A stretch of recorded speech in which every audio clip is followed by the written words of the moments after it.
நேருக்கு நேர் வர முடியுமா? நேரா சொல்லப்போனால் ஒண்டி கொண்டி அப்படிங்கிற மாதிரி சொல்கிறாரு அடுத்த தேர்தலில்.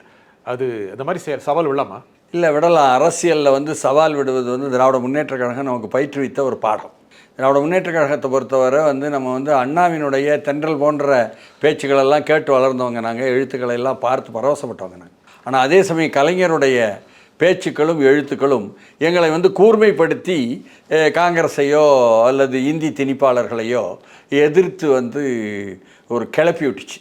ஸோ இப்படிப்பட்ட ஒரு கிளர்ச்சியை கிளப்பி விடணும் அப்படின்னு சொன்னால் இன்றைக்கி இருக்கக்கூடிய டிஜிட்டல் யுகத்தில் இருக்கக்கூடிய இளைஞர்கள், இன்னும் சொல்லப்போனால் நமது விஜய்க்கு பின்னால் தமிழக வெற்றி கழகத்தை சார்ந்து நம்பி வரக்கூடிய அந்த இளம் பட்டாளம், அவர்கள் ரசிகர் பட்டாளமாக இல்லை, அவர்கள் வந்து தொண்டர்களாக என்று விஜய் சொல்லலாம், தோழர்களாகன்னு அவர் அழைக்கலாம்.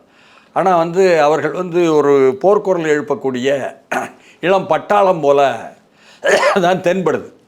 நடக்கிற நிகழ்வெல்லாம் பார்த்தா திருச்சியில் செய்ததும் சரி, இல்லை முதல்ல விக்கிரவாண்டிக்கு வந்ததும் சரி, பிறகு சென்னை ஆர்ப்பாட்டத்திற்கு வந்ததும் சரி, பிறகு மதுரை மாநாட்டுக்கு வந்ததும் சரி, பிறகு திருச்சியில் வந்ததும் சரி, அரியலூருக்கு வந்ததும் சரி, அதற்கு பிறகு இப்பொழுது வந்து நாகப்பட்டினம், அதையும் தாண்டி திருவாரூர்னா அப்படி கூட்டம். திருவாரூர் என்ன எல்லாம் வந்து அந்த இளைஞர்கள் வந்து இளம் படை முன்னெடுக்க பின்னே வந்து மக்கள் சாரையாக வந்து பொதுமக்கள் வரான்.